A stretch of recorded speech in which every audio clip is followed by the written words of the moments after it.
सर्वेभ्यो नमो नमः। अतिशय संस्कृतम क्लासेज में आप सभी का स्वागत है। हम लोग आज नीति शतकम की ये अंतिम टेस्ट सीरीज पढ़ेंगे। 500 प्रश्नों का हमारा टारगेट था, लेकिन उससे कुछ ज़्यादा प्रश्न हो गए, तो आज इसका समापन करेंगे। उसके बाद हम नए टॉपिक के साथ आपके समक्ष इसी तरह उपस्थित होंगे टेस्ट सीरीज लेकर। तो 502 नंबर का प्रश्न है और पहले के सारे प्रश्न 501 तक के 500 से अधिक पूरे नीति शतकम के प्रश्न हैं, जो कि भिन्न भिन्न टेस्ट सीरीज में लगे हुए हैं। आप लोग अवश्य पढ़ें। तो ये 502वें नंबर का प्रश्न है। यम यम पश्यसि तस्य तस्य पुरतो माँ ब्रूहि दीनम वचः। यहाँ पर ब्रूहि होगा ऐसे। इस सूक्ति के माध्यम से किसे शिक्षा दी जा रही है? यूपी टीजीटी 2005 में पूछा गया है। ए राजा को, बी बादल को, सी चातक को, डी याचक को। तो यहाँ पर शिक्षा चातक को दी जा रही है। श्लोक आया है ना, रे रे चातक सावधान मनसा मित्र क्षणम श्रूयताम अम्भोदा बहवो वसंति गगने सर्वे अपि नैतादृशा केचिद वृष्टिभिरार्द्रयन्ति वसुधाम गर्जन्ति केचिद वृथा यम यम पश्यसि तस्य तस्य पुरतो माँ ब्रूहि दीनम वचः। शार्दूल विक्रीडित छंद में ये श्लोक है और इस श्लोक में चातक के माध्यम से मांगने वालों को, याचकों को भी शिक्षा दी गई है। वैसे ये विगत वर्षों में आया हुआ प्रश्न है, तो इसमें जो आयोग ने सही किया वो चातक सही किया, लेकिन जहाँ तक मेरा विचार है, मुझे लगता है कि चातक के माध्यम से कवि ने याचकों को शिक्षा दी है। तो हम तो याचक ही सही करते, लेकिन जो आयोग के द्वारा सही किया गया वो चातक सही किया गया। इस हिसाब से आप लोग ध्यान देकर चलना। 503 नंबर प्रश्न है। आलस्यम ही मनुष्याणाम शरीरस्थो महारिपुः नास्त्युद्यम समो बंधुः कृत्वायम नावसीदति। इस श्लोक में किसका महत्व प्रतिपादित किया गया है? यूपी टीजीटी 2009 में पूछा गया है। हम लोग क्या पढ़ रहे हैं? नीति शतकम। नीति शतकम में इस समय हम लोग विगत वर्षों में आए हुए प्रश्नों को पढ़ रहे हैं। उनका सारा कलेक्शन हमने टेस्ट सीरीज के माध्यम से आपके समक्ष प्रस्तुत किया है। ए ज्ञान का, बी धर्म का, सी कर्म का, डी मित्र का। तो यहाँ पर नास्ति उद्यम समो बंधु कहा गया ना, कि उद्यम के समान, कार्य के समान कोई मित्र नहीं है, इसलिए कर्म का महत्व यहाँ पर प्रतिपादित किया गया है आचार्य भर्तृहरि जी के द्वारा। 504 नंबर प्रश्न है। साहित्य संगीत कला से अपरिचित व्यक्ति होता है। 2009 में पूछा गया। देखिए, जो ये टेस्ट सीरीज में जिनमें जो विगत वर्षों में आए हुए प्रश्न हैं, जो वो टेस्ट सीरीज है वो हमारी थोड़ा सा सरल है, क्योंकि पहले प्रश्न सरल पूछे जाते थे, लेकिन उत्तरोत्तर प्रश्नों की कठिनाई अब बढ़ती जा रही है। इसलिए हमने जो टेस्ट सीरीज स्वयं से बनाई है उसमें प्रश्न काफ़ी स्तरीय हैं, काफ़ी कठिन है। इसलिए कभी कभी दुरूहता अवश्य आ जाती है, लेकिन यकीन मानिए मैंने एक एक श्लोक को छान कर आपके समक्ष रखा है। दवा समझ लीजिए, सिर्फ उस हिसाब से आप लोग पढ़िए। बहुत एकदम कलेक्शन करके रखा है प्रश्नों को, तो आप लोग अवश्य पढ़ें और लाभ उठाएं, अपनी तैयारी को बेहतर करें। 504 नंबर प्रश्न है। साहित्य संगीत एवं कला से अपरिचित व्यक्ति होता है। ए परम मूर्ख, बी परम बुद्धिमान, सी परम पशु, डी परम दुष्ट। 504 नंबर में होगा परम पशु, परमम पशु नामना। साहित्य संगीत कला विहीनः साक्षात् पशुः पुच्छ विषाणहीनः तृणं न खादन्नपि जीवमानस तद्भागधेयं परमम पशु नाम। तो उत्तर होगा परम पशु। ऐसा परम पशु ही तो आया है श्लोक में। अगला प्रश्न है। नीति शतकम बहुत अच्छे श्लोक हैं जो कि याद करने लायक हैं। 505 पे आ गए और 505 में देखिए दो प्रश्न हैं। ये देखिए, तो पहला प्रश्न है। भर्तृहरि के अनुसार सर्वोत्कृष्ट आभूषण है। भर्तृहरि मते मनुष्य से परम भूषणम किम। ये पूछा गया है RPSC first grade, PGT 2015, UPTGT 2010, बहुत पूछा गया। ए विनय, सी सील, बी क्षमा, डी संयम। वह नहीं होगा, ओनली केवल संयम। तो परम भूषण है शीलम परम भूषणम, ऐसे करके आया है। तो उत्तर होगा सी। यद्यपि सी ऑप्शन में बी की जगह पे है, लेकिन सी ऑप्शन सही है क्योंकि सी ऊपर हो गया है किसी कारण से। तो सील, सी ऑप्शन सही है। चलिए अगले प्रश्न पे हम लोग चलते हैं। 506 नंबर प्रश्न है आरंभ गुरुवी क्षैणी क्रमेण लघ्वी पुरा वृद्धिमती च पश्चात दिनस्य पूर्वार्ध परार्ध भिन्ना छायेव मैत्री खल सज्जना नाम। इस श्लोक में छंद है, तो हमने छंदोबद्ध तो पढ़ा ही नहीं, क्योंकि भाई छंद श्लोक किसी न किसी छंद में होता है, तो उसका पाठ भी उस छंद में किया जाता है। और हम जल्दी जल्दी पढ़ दिए। तो इसमें छंद कौन सा होगा? ए इंद्र वज्रा, बी उपेंद्र वज्रा, सी उपजाति और डी वसंत तिलका। तो इसमें छंद होगा उपजाति। उपजाति कब बनता है? इंद्र वज्रा और उपेंद्र वज्रा दोनों को मिला के उपजाति बनता है ना। चलिए अगला देखते हैं।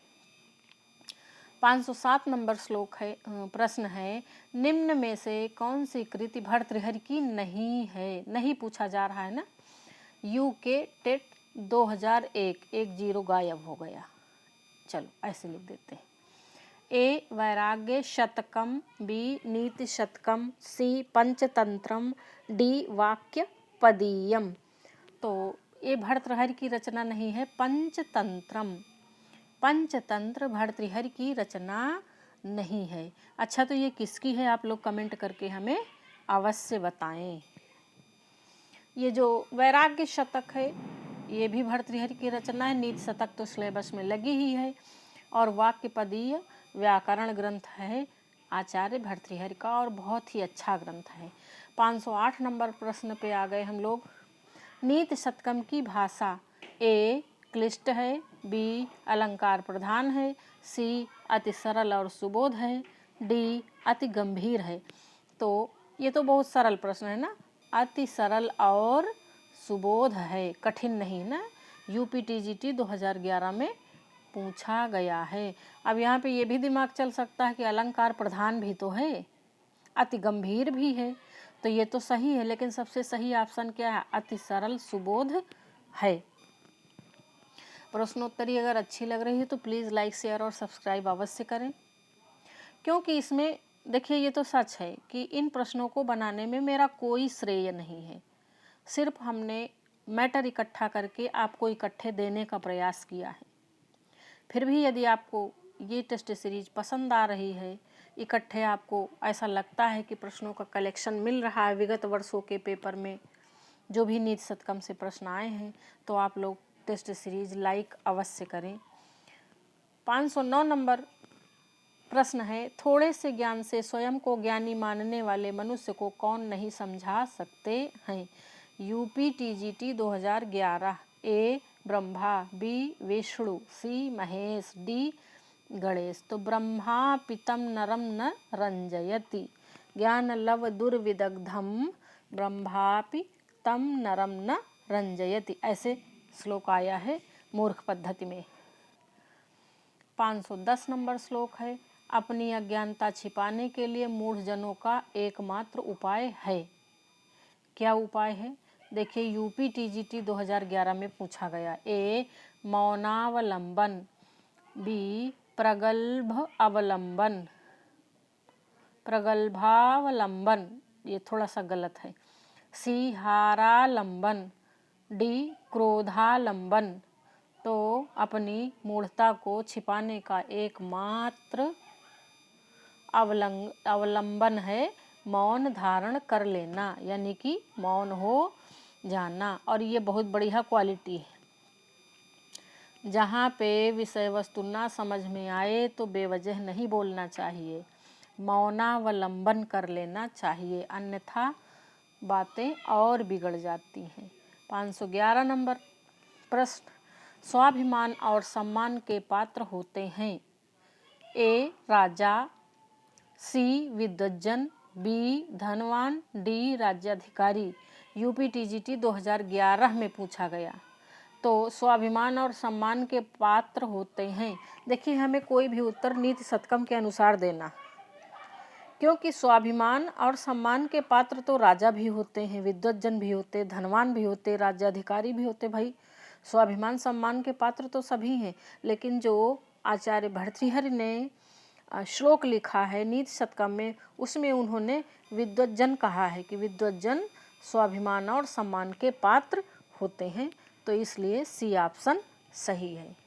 अच्छा, कहीं कहीं पर ऑप्शन ऊपर नीचे हैं, ये टाइपिंग करके सेटिंग करने में गड़बड़ी हो गई, लेकिन हमने सही नहीं किया। हमारे पास समय नहीं था, तो हमने सही नहीं किया। हमने सोचा ऐसे ही पढ़ देंगे, तो इसे अन्यथा न लें। 512 नंबर प्रश्न है, सत्संगति के प्रभाव से ए मनुष्य की बुद्धि तीव्र होती है, बी सत्य और सदाचरण में उसकी प्रवृत्ति होती है, सी मान मर्यादा और प्रतिष्ठा प्राप्त करता है, डी पाप आदि से मुक्त होकर उपर्युक्त सभी सद्गुण विकसित होते हैं। यहाँ पे देखिए, प्रश्नवाचक नहीं होगा, पूर्ण विराम होगा।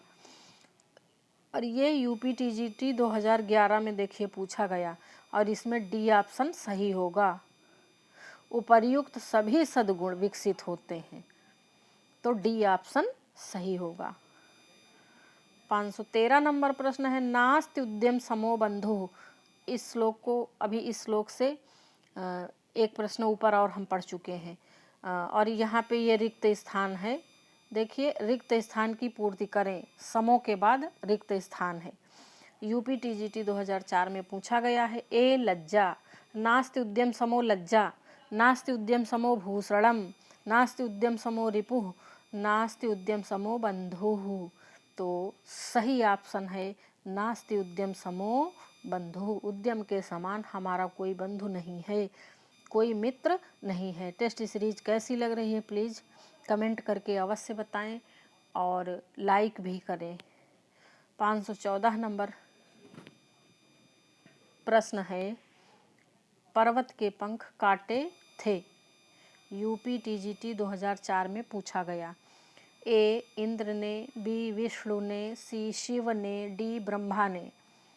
तो पर्वतों के पंख काटे थे इंद्र ने, इंद्र ने काटे थे। इस तरह से ए ऑप्शन सही होगा। एक श्लोक ऐसा है जिसमें आता है। 515 नंबर प्रश्न है, और इसमें देखिए 3 प्रश्न हैं, 1 2 3 प्रश्न है ना। चलिए देखते हैं। नीति शतकम कस्य कृति है। ये BHU मेट 2008 में पूछा गया है, नंबरिंग गलत हो गई। और नीति शतकम के कर्ता कौन है, नीति शतकम के रचयिता कौन है। यूपी टीजीटी 2011 में पूछा गया। यहाँ नंबरिंग कुछ गलत हो गई, 3011 नहीं होगा, 2011 होगा।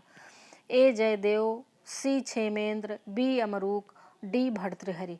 तो नीति शतकम के रचयिता, ये तो बिल्कुल एकदम सरल सा प्रश्न है, भर्तृहरि। तो इसमें कुछ भी कठिन नहीं। 516 नंबर प्रश्न है, भर्तृहरि ने नीति शतक लिखा। ए गद्य में, बी गद्य पद्य दोनों में, और सी छंदों में, डी श्लोक में। तो ये पूछा कब गया है, टीजीटी 2011 में। देखिए सारी नंबरिंग गड़बड़ा गई। तो 2011 में पूछा गया है, तो यह लिखा गया है छंदों में ना, श्लोक में। श्लोक किस में है, छंद में है, इसलिए ऑप्शन आपका सी सही होगा। 516 नंबर में कौन सा, कंफ्यूज मत होना कि डी ऑप्शन लगा दो, श्लोक में लिखा गया। श्लोक माने भाई श्लोक किस में होगा, छंद में होगा, नहीं तो वो छंद माना ही नहीं जाएगा, श्लोक माना ही नहीं जाएगा। तो सी ऑप्शन सही है, कंफ्यूज होने की आवश्यकता नहीं है। 517 नंबर प्रश्न है, शतक त्रय के रचयिता हैं यूपी टीजीटी 2004। ए भर्तृहरि, सी मयूर भट्ट, बी भारवी, डी भोज। तो शतक त्रय के रचयिता ए ऑप्शन भर्तृहरि। अगले पेज पे हम लोग चलते हैं।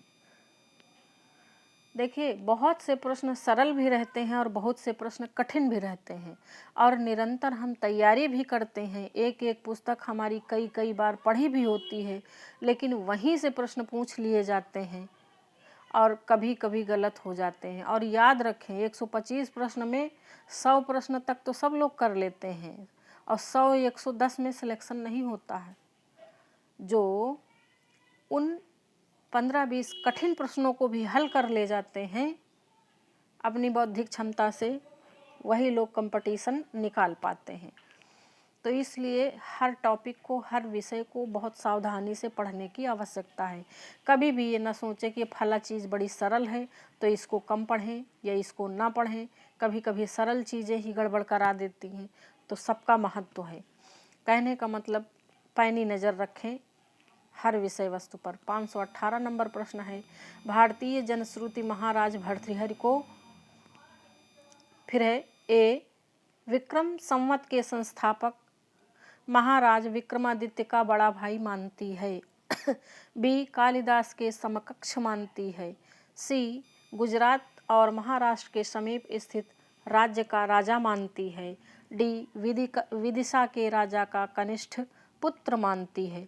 518 नंबर में क्या होगा, और ये यूपी टीजीटी 2011 में पूछा गया था और बहुत लोगों का गलत हुआ था। तो इसी तरह के कुछ स्तरीय प्रश्न पूछ लिए जाते हैं 125 प्रश्नों में, वही हमारे सिलेक्शन का आधार बनते हैं। तो इसमें ए नंबर ऑप्शन सही होगा। कौन सा? ए नंबर ऑप्शन आपका सही होगा। चलिए अगला 519 नंबर प्रश्न है, शतक त्रय ग्रंथ के रचनाकार ने और किस प्रसिद्ध, यहाँ 11 नहीं होगा, किस प्रसिद्ध ग्रंथ की रचना की है यूपी टीजीटी 2004। ए अष्टाध्यायी, बी महाभाष्यम, सी वाक्यपदीयम, डी सिद्धांत कौमुदी। तो शतक त्रय के रचनाकार ने जो अन्य प्रसिद्ध ग्रंथ की रचना की वह है वाक्यपदीयम। यह इनका व्याकरण ग्रंथ है। चलिए अगला देखते हैं। 520 नंबर प्रश्न पे आ गए। हमने 500 प्रश्न देने के लिए कहा था, लेकिन उससे कुछ ज़्यादा प्रश्न हो गए। दुष्टों की मित्रता की तुलना की गई है यूपी टीजीटी 2003। ए छाया से, बी कोयल से, सी सर्प से, डी विष से। तो छायेव मैत्री खल सज्जना नाम, यानी कि छाया से। आरंभ गुरवी क्षणी क्रमेण वृद्धि पुरा वृद्धिमती, लघ्वी पुरा वृद्धिमती च पश्चात दिनस्य पूर्वार्ध परार्ध भिन्ना छायेव मैत्री खल सज्जना नाम। ये उपजाति छंद में श्लोक है। दुष्टों की मित्रता कैसी होती है और सज्जनों की मित्रता कैसी होती है, प्रस्तुत श्लोक में बताया गया है। 521 नंबर प्रश्न, सभी प्रकार की विपत्तियों से रक्षा होती है यूपी टीजीटी 2003। ए पूर्वकृत पुण्यों के कारण, बी वीरता के कारण, सी देवताओं की सहायता से, डी प्रत्युत्पन्न मति से। तो इसमें होगा, आचार्य भर्तृहरि ने दैव पद्धति में ये स्वीकारा है कि सभी प्रकार की विपत्तियों से रक्षा होती है पूर्वकृत पुण्यों के कारण या पुण्य कर्मों से। भाग्य जो उदय होता है उससे हमारी विपत्तियों से रक्षा होती है। और इस समय हम बहुत मतलब एक हफ्ते में कहो एक ही टेस्ट सीरीज आपके समक्ष प्रस्तुत कर पाएँ, उसका कारण है इस समय वर्कलोड काफ़ी रहता है, परीक्षाएं होने वाली हैं, उसकी तैयारी चल रही है। और जैसे ही परीक्षाएं हो जाएंगी, आपका पेपर तो मई में होगा, तो उसके बाद हम बहुत जल्दी जल्दी सब कराएंगे। 522 नंबर प्रश्न है, मैनाक किसका पुत्र है? यूपी टीजीटी 2004 में पूछा गया है। ए इंद्र का, बी हिमालय का, सी समुद्र का, डी दैत्य का। तो मैनाक हिमालय का पुत्र है। डर के कारण यह समुद्र में जा छिपा था। जब इंद्र अपने वज्र से पंखों को पर्वतों के पंखों को काट रहे थे तब। 523 नंबर प्रश्न है, प्रारभ्यते न खलु विघ्न भयेन खाली स्थान कई। UP TGT 2004। ए जनैः, बी बालैः, सी नीचैः, डी पुरुषैः। तो प्रारभ्यते न खलु विघ्न भयेन नीचैः ऐसे होगा। जो नीच लोग होते हैं वो कार्य को विघ्न के भय से प्रारंभ ही नहीं करते हैं, और जो मध्यम श्रेणी के लोग होते हैं वो कार्य को प्रारंभ तो करते हैं, लेकिन बीच में अगर विपत्ति आ गई तो वहीं पे छोड़ देते हैं। और जो उत्तम श्रेणी के व्यक्ति होते हैं वह कार्य को प्रारंभ भी करते हैं, और चाहे जितनी बाधाएं आ जाएं कार्य को पूर्ण भी करते हैं। 524 नंबर प्रश्न है, विभातिकायः करुणाकुला नाम, फिर है खाली स्थान की पूर्ति करें। ए कुंडलेन, बी कंकड़ेन, सी परोपकारेण न चंदनेन, डी परोपकारिणाम। ये यूपी टीजीटी 2004 में पूछा गया। 524 नंबर में क्या भरा जाएगा?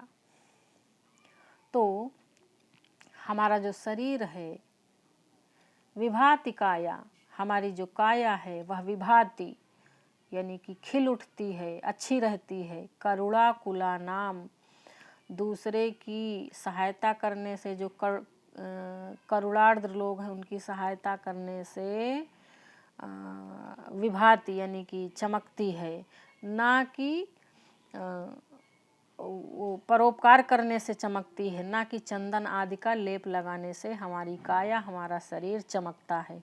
तो ऑप्शन क्या होगा? सी, यानी कि हमारी काया चंदन लगाने से नहीं चमकती है, करुणा कुला नाम की उनके ऊपर परोपकार करने से चमकती है। ये सेंस है इसका। 525 नंबर प्रश्न है, ये परहितम स्वार्थाय निघ्नन्ति, नीत शतकम के अनुसार वे लोग हैं। ए सत्पुरुषाः, बी सामान्याः, सी मानुष राक्षसाः, डी इनमें से कोई नहीं। यह यूपी टीजीटी 2004 में पूछा गया है। ये परहितम स्वार्थाय निघ्नन्ति, जो दूसरे के हित को अपने स्वार्थ के लिए निघ्नन्ति माने नष्ट कर देते हैं। नीत शतकम के अनुसार ऐसे लोग किस प्रकार के हैं? 525 नंबर प्रश्न में क्या होगा? तो ऐसे लोग हैं मानुष राक्षसाः। ये यूपी टीजीटी 2004 में पूछा गया। वैसे ये वाला जो श्लोक है इसमें कर्म के आधार पर मनुष्यों की 4 श्रेणियां बताई गई हैं, तो उस दृष्टि से ये प्रश्न गलत है, लेकिन जो इसमें ऑप्शन दिए हुए हैं उनके अनुसार ये प्रश्न सही है। सत्पुरुषाः तो ऐसे व्यक्ति हैं जो अपने कार्य को स्थगित कर देते, अपने कार्य की परवाह नहीं करते हैं और दूसरे का परोपकार करते हैं, वो सत्पुरुष होते हैं। और दूसरे सामान्य लोग होते हैं जो जिनका हित प्रभावित ना हो उसके बाद वो लोगों की सहायता करते, वो सामान्य होते हैं। और तीसरे नंबर के व्यक्ति वो होते हैं जो अपने स्वार्थ के लिए दूसरे के हित को प्रभावित करते हैं, वो तीसरे प्रकार के मनुष्य होते हैं, नीच प्रकार के। और चौथे प्रकार के मनुष्य ऐसे होते हैं जो ना अपना स्वार्थ ना तो अन्य कोई बात, बेवजह ही दूसरों के हित को प्रभावित करते हैं। तो कवि ने कहा है उन्हें हम क्या कहें? न जानी महे, ये तो हम जानते ही नहीं हैं। तो मानुष राक्षसाः, अधमाधम जिनको कहा गया। तो इस प्रकार इस ऑप्शन को देखकर तो मानुष राक्षसाः सही होगा, लेकिन श्लोक की दृष्टि से देखें तो ये प्रश्न गलत है। 526 नंबर प्रश्न है, नीति शतकम का विषय है, यूपी टीजीटी 2004 में पूछा गया। ए किसी एक संप्रदाय से संबंधित है, बी विज्ञान पर आधारित है, सी आध्यात्मिक संचेतना पर आधारित है, डी मनुष्य मात्र की नीति कुशलता का उपदेश देने वाला है। तो डी नंबर प्रश्न सही होगा। देखिए हम थोड़ा जल्दी जल्दी चलते हैं क्योंकि समय कम रहता है और डाटा भी कम रहता है, तो हम सोचते हैं बिना बकवास किए फटाफट फटाफट काम की बात होती जाए। 530 नंबर, देखिए कुछ छूट गया हमें लगता, ऐसा लग रहा। 526 के बाद 530, यानी कुछ बीच में प्रश्न गायब हो गए। 27, 28, 29, 3 प्रश्न बीच में गायब हो गए।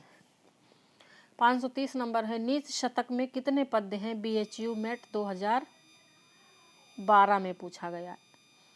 ए 100, बी 101, सी 113, डी 111। 530 नंबर में भिन्न भिन्न किताबों में भिन्न भिन्न इस प्रश्न का उत्तर कई प्रकार से दिया गया है। तो एक जो प्रमाणित उत्तर है वह है 111। 109 से 111 तक 110 भी माना गया है, तो 111 इस ऑप्शन के अनुसार 111 सही होगा। देखिए प्रश्न को समझना एक बहुत बड़ी कला है और उस प्रश्न को समझकर उन 4 ऑप्शन के अनुसार उत्तर देना भी एक बहुत बड़ी कला है। बहुत बार या कह लें कि अक्सर हमको ऑप्शन के अनुसार उत्तर देना रहता है। कहो चारों ऑप्शन गलत हों, लेकिन जो सबसे कम गलत होगा या जो सबसे कम जिसमें गलती होने की संभावनाएं होंगी वह ऑप्शन सही करना पड़ता है। 531 नंबर प्रश्न है, नीति शतकम में कितने श्लोक हैं? UPTGT 2011 में पूछा गया। A 50, B 25, C 100, D 200। तो 531 नंबर में होगा सी ऑप्शन। अब देखिए इसमें हमने 100 ही सही किया। इसी के जस्ट ऊपर जो प्रश्न है ये भी देखिए BHU MET में पूछा गया। यहाँ पर कितने पद्य हैं या कितने श्लोक हैं, तो 111 कह दिया, यहाँ पर नीचे 100 कह दिया। तो अगर हम 100 मान लेते तो भाई 530 वाले में इसमें भी ये 100 वाला ऑप्शन सही करना पड़ता, सही करते। लेकिन 530 नंबर में जो ऑप्शन है उसमें 111 सही होगा, यानी कि डी नंबर सही होगा 530 में। ये डी नंबर सही होगा। लेकिन जो 531 नंबर है इसमें अपने ऑप्शन को देखिए, गलत तो सारे ऑप्शन हैं, लेकिन उन सारे में सबसे कम गलत ऑप्शन सी ऑप्शन है, इसलिए सी ऑप्शन सही करना पड़ेगा। तो हमने बताया ना कि कभी कभी ऑप्शन के अनुसार उत्तर देना पड़ता है, सही गलत का सवाल नहीं रहता है। 532 नंबर प्रश्न है, देखिए 532 नंबर में 2 प्रश्न हैं, 1, 2। नीति शतकम साहित्य की किस विधा के अंतर्गत आता है? नीति शतकम किस प्रकार के काव्य के अंतर्गत आता है? ए गद्य काव्य, बी प्रबंध काव्य, सी मुक्तक काव्य, डी इनमें से कोई नहीं। तो ये जो नीति शतकम है ये मुक्तक काव्य है। मुक्तक काव्य की विशेषता होती है कि एक पद्य दूसरे पद्य से विषय वस्तु की दृष्टि से मिला जुला नहीं रहता है, अलग अलग रहता है, स्वतंत्र रहता है। एक पद्य अपनी बात स्वतंत्र रूप से कहता है, दूसरा पद्य दूसरी बात अपनी तरह से स्वतंत्र रूप से कहता है, इसलिए नाम है मुक्तक। 533 नंबर प्रश्न है, नीति शतक में कितने प्रकार के प्राणी बताए गए हैं? ए 3, बी 4, सी 6 और डी 8। ये UPTGT 2001 में पूछा गया और ये कन्फ्यूजन करने वाला प्रश्न है, कहीं 3 कहीं 4 इस प्रकार मिलता है। तो 533 नंबर में उत्तर होगा बी ना, उत्तम, मध्यम, अधम, अधमाधम, जिनको मानुष राक्षसाह कहा गया। तो 4 प्रकार की श्रेणियाँ बताई गई हैं। चलिए अगले पेज पे हम लोग चलते हैं। लगभग समापन की ओर हैं। प्रश्नोत्तरी अच्छी लग रही हो तो प्लीज़ लाइक, शेयर और सब्सक्राइब अवश्य करना चाहिए आपको। 534 नंबर प्रश्न है, नीति शतककार के अनुसार सभा में किस उपाय के द्वारा मूर्ख अपनी मूर्खता को छिपा सकता है? ये मुझे लगता दोबारा टाइप हो गया। ए कम बोलकर, बी मौन रहकर, सी विचार पूर्वक बोलकर, डी हंसकर। तो इसमें होगा मौन रहकर। यूपीटीजीटी 2003 में पूछा गया है। 535 नंबर प्रश्न है। ये 34 था ना? हाँ 34, ये 35 और ये लास्ट प्रश्न है। तो नीति शतककार के मतानुसार क्रोधी राजा के प्रिय होते हैं। ये यूपीटीजीटी 2003 में यह सवाल पूछा गया है। ए उसके अपने परिजन, बी उसके घनिष्ठ मित्र, सी उसके निजी सेवक, डी कोई भी व्यक्ति नहीं। तो जो क्रोधी स्वभाव के राजा रहते हैं उनका कोई भी व्यक्ति उनका प्रिय नहीं होता है। तो ये थी नीति शतकम की प्रश्नोत्तरी।